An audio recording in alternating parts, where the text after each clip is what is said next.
Tapos kayo, overtime kayo, kami hindi. Marco!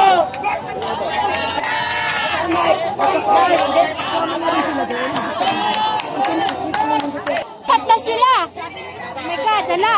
Yan yun na, huwag mo na pagkikin. Alam naman nila yun, pinakasan sila nito. Huwag mo na pagkikin kasi alam naman nila yan. Palalo! Wow! Hey! Protect na magnanakaw! Ang bibilis ninyo!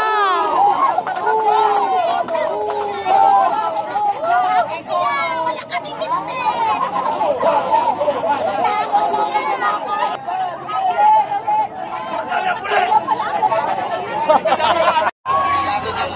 Ayan, dami na nila guys. Kanina nandun tayo, then nagmo-move forward po sila. Kaya tayo palapit ng palapit po na ng kalsada, ano mga kababayan. Grabe. Hindi ba kalsada tayo? Walang permit. Magkanong budget mo, sir? Ginagana mo kami. Magkanong budget mo? Mga bayaran, tuta!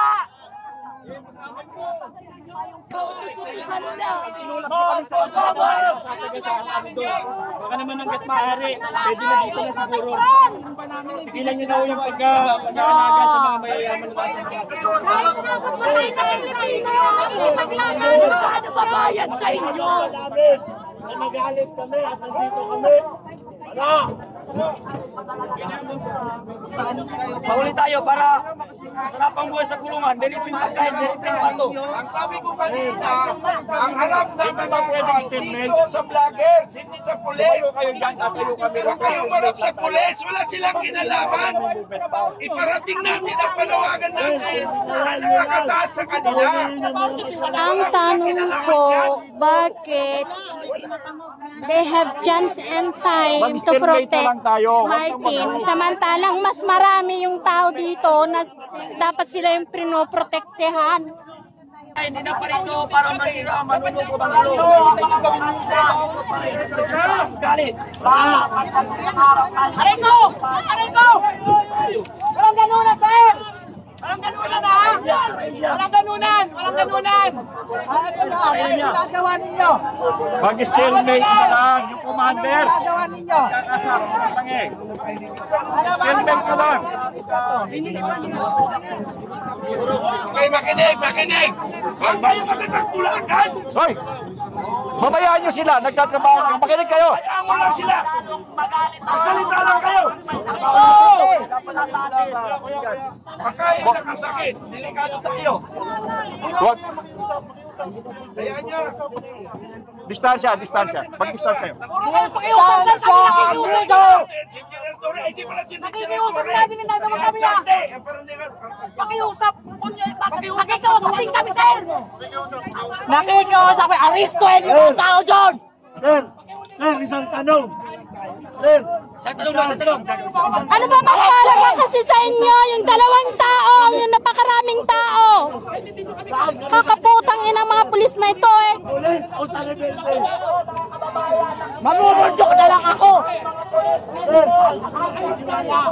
Sir, anong gusto niyo? Mamundok ang mga tao. Ano gusto niyo?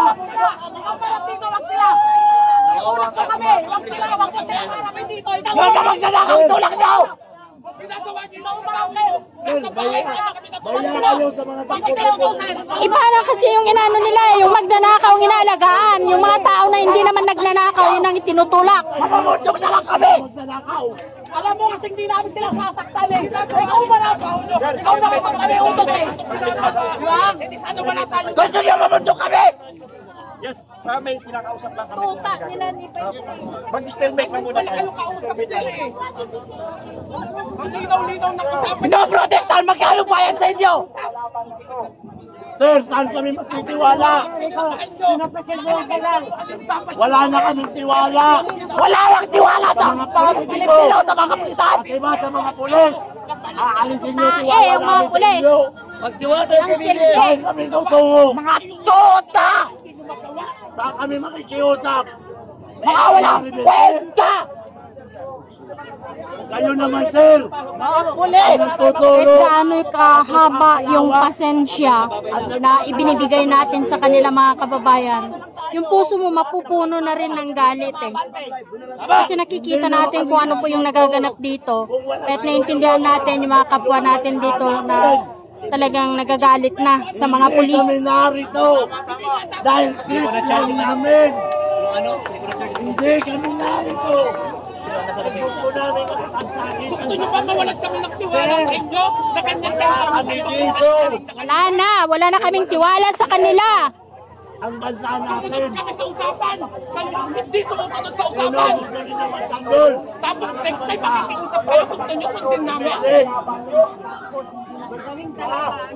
Para kami sa kanila. Kami pawis lang kami. Hindi kami kami.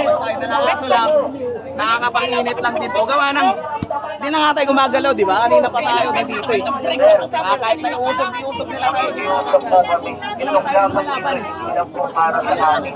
Para sa inyo ay makakabuti. Kumandar lang nila nag-uusap dito eh. Makakabuti po ng ating tinagbayan. Kaputang ina na silang lahat. Pinanakawan na po tayo sa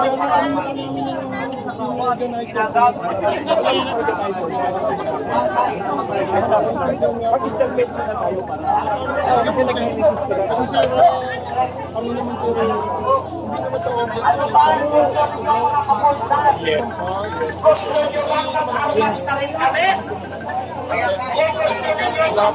lahat nagbabangka kasi wala kami makausap. Yes sir, kayo ang nagsisimula ng tulog.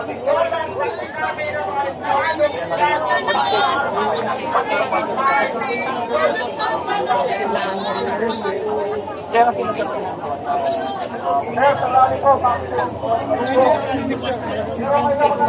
malaki yung respeto ko sa inyo dahil kayo po rin ayaw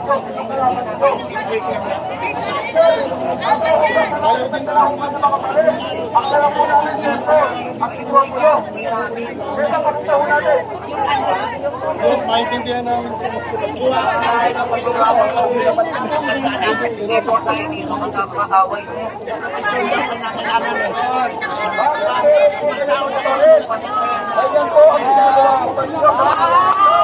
Oh, bakit meron kayong mga baril? Ano yan? Papatayin nyo kami?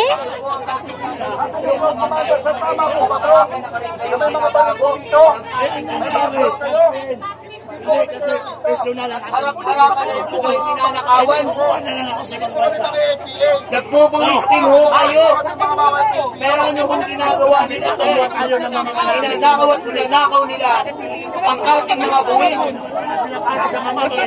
Ang ating mga kakses. Mga ralistang ito ay mga teroristang NPA.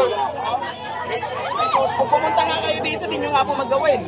Kaya nga kami nandito kasi hindi nyo ginagawa yung trabaho nyo! Ay mga intelligent! Pinapasweldo pa kayo yan, ha?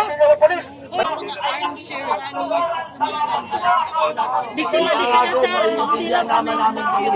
Huwag kami sir, ito lang. Naglalaban na para sa bayan. Kala kayo, anong namin? Makalakas kami, tutulakan ninyo. Asan na yung mga nagpupunta yung internet sa kayo nag-isip sa EDSA, wala naman kayo. Diba? Kung ano-ano pa sinasabi nyo. Para masasabi niyo ba sa pamilya ninyo, mga anak, lumaban kami para sa bayan. Hello, attorney. Attorney, sabi kasi ni Mr. Baisa, yung police na pinaka-leader nila, paano daw nila huhulihin si Saldico o si Romualdez? Wala naman daw po silang warrant of arrest. Ano po yung reaction nyo doon, attorney? naiintindihan ko yung galit ng ating mga mamamayan. Tama po siya kasi hindi po warrantless arrest ang magagawa natin para doon sa mga krimen na ginawa nila. They have to be caught in the act or immediately before or immediately after. So tama yung batas na pinag-vote niya. Ngayon pa man, ang pag-disperse dito sa crowd, which is a legitimate exercise of free speech, yun po yung mali. So hindi po tayo galit dahil hindi sila nanguhuli kay Martin dahil kailangan naman talaga ng warrant of arrest. Hindi ako nagtutuda, nagugudihin nila at pupusasan nila ang mga yon the minute may warrant of arrest. Ang hindi natin gusto, yan, dumadahan-dahan sila, ang pag-disperse ng legitimate dissent, which is what they're doing now. Thank you, Attorney.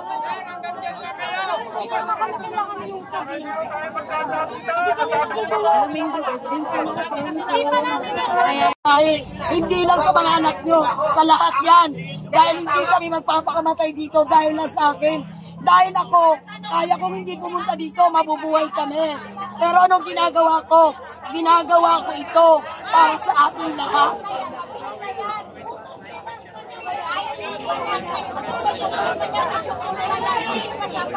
Sister. Usapin ko ngayon yung station. Dito tayo dito.